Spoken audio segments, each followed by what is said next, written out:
वक्रतुण्डमहाकायं चतुर्हस्तं पाशमङ्कुशधारिणं गदन्तवरदं हस्तरविभ्राणं मूषकध्वजं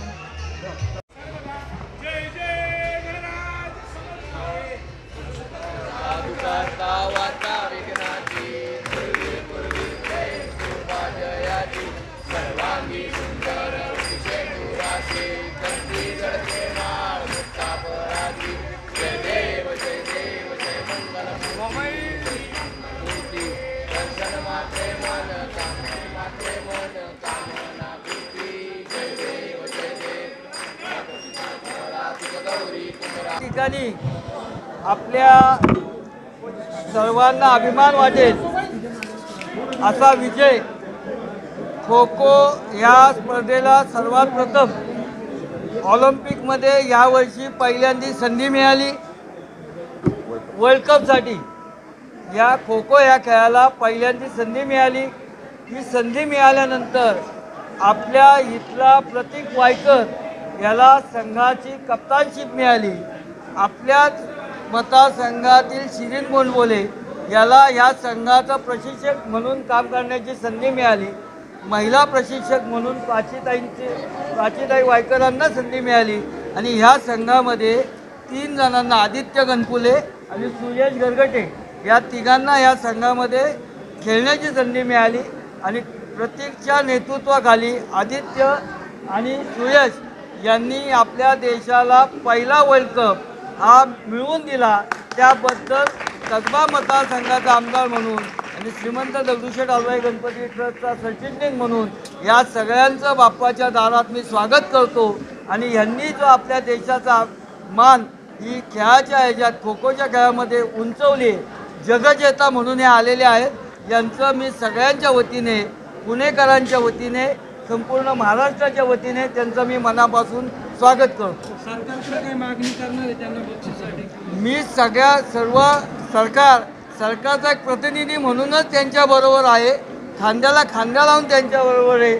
त्यांना जे जे हवं आहे ते सरकारच्या माध्यमातून आणि ह्या मतदारसंघाचा आमदार म्हणून ते सर्व मिळून देण्याचा मी प्रयत्न करणार आहे। मुख्यमंत्र्यांना भेटणार आहे तुम्ही यांना घेऊन?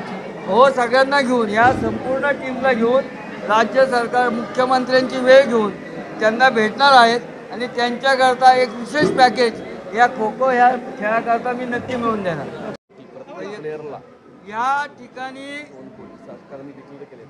ठिकाणी सर्व खेळाडूंकरता सरकारने 2 कोटी रुपये प्रत्येक खेळाडूला जाहीर केले आणि सर्वांना क्लास 1 ही नोकरी देण्याचं जाहीर केलं। कर्णधार म्हणून दडपण नक्कीच नव्हतं, पण एक रिस्पॉन्सिबिलिटी होती माझ्यावर खूप की एवढ्या लोकांच्या आकांक्षा होत्या, इच्छा होत्या। पहिला वर्ल्ड कप आपल्या भारतात होत होता तर तो जिंकायचा होता। पहिल्या मॅचला सगळी माझी टीम थोडी ग्राउंडमध्ये असताना थोडी प्रेशरमध्ये होती, बट फायनल मॅचपर्यंत आम्ही सगळ्यांनी काम करून ते त्यांच्यावरचं प्रेशर कमी केलं आणि आम्ही ज्या फरकाने पहिली मॅच जिंकलो त्याच्यापेक्षा जास्त फरकाने फायनल मॅच जिंकलो आणि यातच मला आनंद आहे। तुमच्या संघाबरोबर आव्हान वाटत होता काय फायनलमध्ये जेव्हा गेल्यानंतर काय झालं? मला असं वाटतं की नेपाळ संघ आणि साऊथ आफ्रिका संघ जे की अनुक्रमे आम्हाला फायनल आणि सेमीफायनलमध्ये लागले, तर त्यांच्याबरोबर खेळताना आम्हाला नक्कीच माहिती होतं की ते तुल्यबळ असे संघ आहेत आणि त्यांच्यासोबत होणारा सामना हा अटीतटीचा होईल आणि त्याच पद्धतीने सेमीफायनल झाला। पण मला असं वाटतं की फायनलमध्ये खेळताना नेपाळच्या प्लेयर्सवर जास्ती प्रेशर होतं, कारण ग्राउंडमध्ये आलेला प्रेक्षक आणि फॅन्स होते जे खो खोचे, त्यांनी पूर्ण प्रेशर हे नेपाळच्या प्लेयर्सवर टाकलेलं, त्यामुळे आम्हाला ते ईजमध्ये आम्ही जिंकू शकतो। पुढचं स्वप्न काय? पुढचं स्वप्न असं आहे की पुढच्याच येणाऱ्या काळात एक बर्मिंगममध्ये आमचा वर्ल्ड कप जाहीर झाला आहे परत आणि वर्ल्ड चॅम्पियनशिप पण होणार आहे। आजच आम्ही रक्षाताई खडसेंना भेटलो, त्यांनी सांगितलं आहे की तो वर्ल्ड चॅम्पियनशिप येणाऱ्या 2 वर्षातच त्याला आम्ही महाराष्ट्रामध्ये घेण्याचा प्रयत्न करू आणि आता मला असं वाटतं की 2032च्या ऑलिम्पिक्समध्ये खो खोचा समावेश करण्याचे पूर्ण प्रयत्न हे राज्य सरकार आणि केंद्र सरकारच्या मार्फत होणार आहे पुढे जाऊन। ही स्पर्धा जी आहे नक्कीच मला असं वाटतं की जास्तीत जास्त सामने खो खोचे हे स्कूल लेवलला आणि क्लब लेवलला झाले तर मला वाटतं की मोठ्या प्रमाणावर खेळाडू तयार होतील आणि खो खोसाठी पुढे जाऊन जे ऑलिम्पिक्स येणार आहे त्यामध्ये जास्तीत जास्त आपल्या पुण्यातले खेळाडू सहभाग घेऊ शकतील त्यामध्ये।